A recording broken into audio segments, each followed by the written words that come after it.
اللہ اللہ اللہ اللہ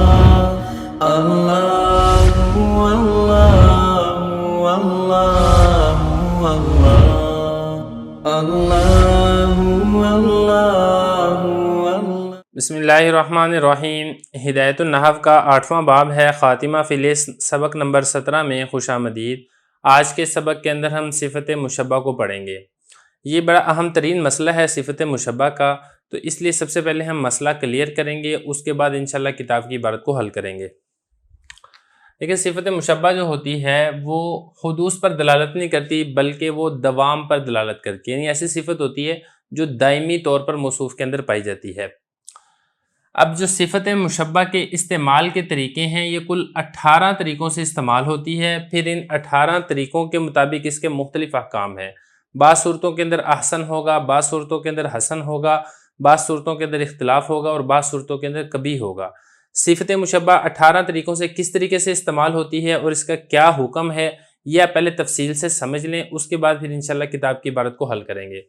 دیکھیں اس کے جو 18 طریقے ہیں، اس میں پہلے نمبر پر تو یہ ہے کہ صفت مشبہ یا تو معرب باللام ہوگا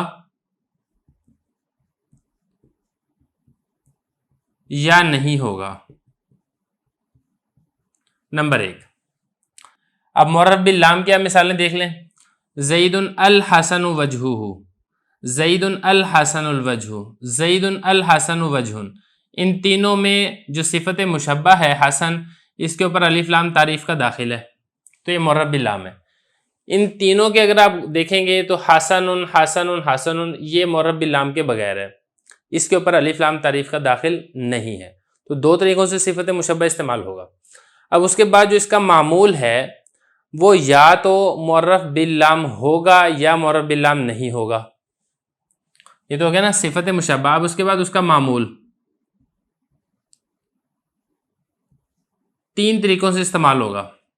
اب وہ 3 طریقے کون سے ہیں؟ نمبر 1 معرف باللام، جیسے کہ اس صورت میں اگر آپ دیکھیں گے نا الوجہ، یہ الوجہ الحسن کا معمول ہے اور اس کا فاعل واقع ہو رہا ہے، اور یہاں پہ اگر آپ دیکھیں گے تو یہ الف لام آپ کو لکھا ہوا نظر آ رہا ہے، اسی طریقے سے یہاں پر بھی آپ کو الف لام لکھا ہوا نظر آ رہا ہے، تو اس کا معمول یا تو معرف باللام ہوگا یا پھر معرف باللام نہیں ہوگا۔ جیسا کہ یہاں پہ دیکھیں وجہ معرف باللام نہیں ہے، یہاں پہ دیکھیں وجہ معرف باللام نہیں ہے، یا پھر اس تیسری صورت یہ ہے کہ جو اس کا معمول ہے وہ اضافت کے ساتھ استعمال ہوگا، مضاف بنے گا، جیسا کہ وجہہ یہاں پر اضافت کے ساتھ ہے، اسی طریقے سے وجہہ یہاں پر بھی اضافت کے ساتھ ہے۔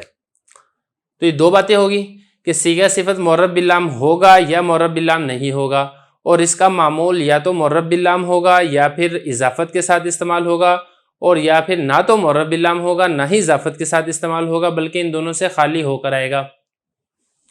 اب آپ نے یہ سمجھنا ہے کہ اس کے اوپر یا تو حالت رفع ہوگی یا حالت نصبی یا حالت جری۔ اب یہ دیکھیں ذرا، ان ساری مثالوں میں حالت رفع ہے، ان ساری مثالوں میں حالت نصبی ہے، ان ساری مثالوں میں حالت جری ہے۔ اب ان میں سے ایک ایک یا مثال دیکھ لیں۔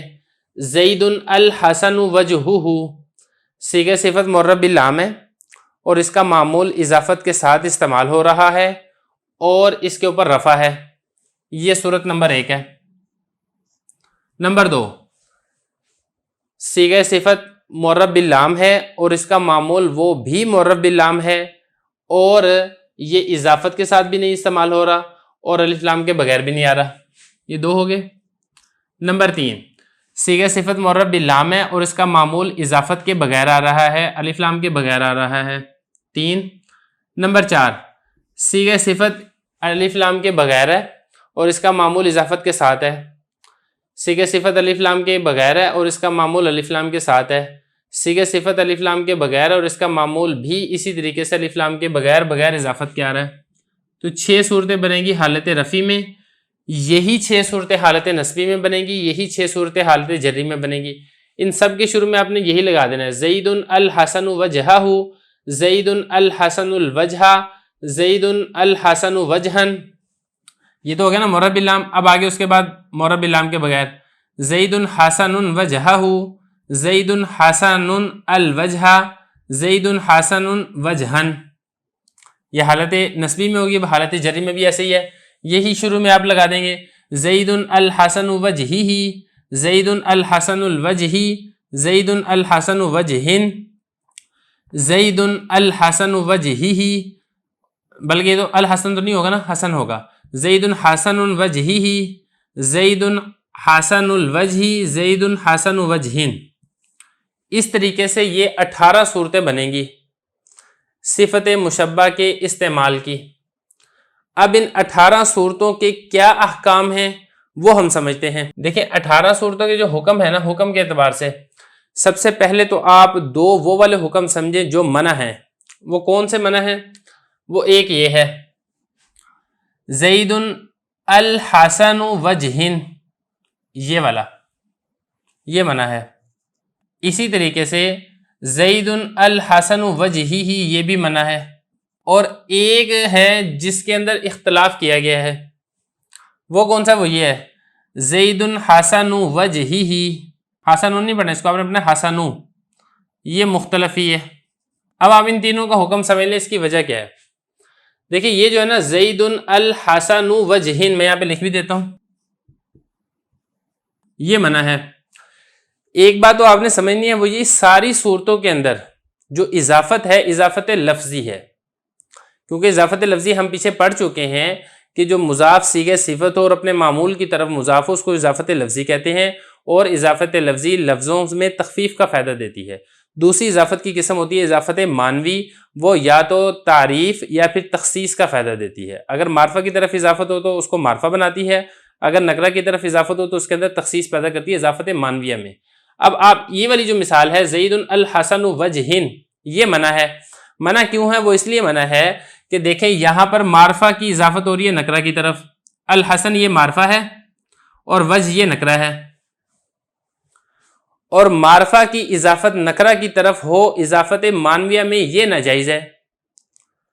جب اضافت معنویہ میں معرفہ کی اضافت نکرہ کی طرف ہو یہ ناجائز ہے، تو اضافت معنویہ کی مناسبت سے اضافت لفظیہ کے اندر بھی ناجائز ہے۔ اسی لیے ہم نے کہا کہ یہ والی جو مثال ہے یہ منع ہے۔ ایک کلیئر ہوگی اس کا حکم منع۔ اب چلیں دوسرے کی طرف، زید الحسن وجہی، اس کو بھی دیکھ لیتے ہیں۔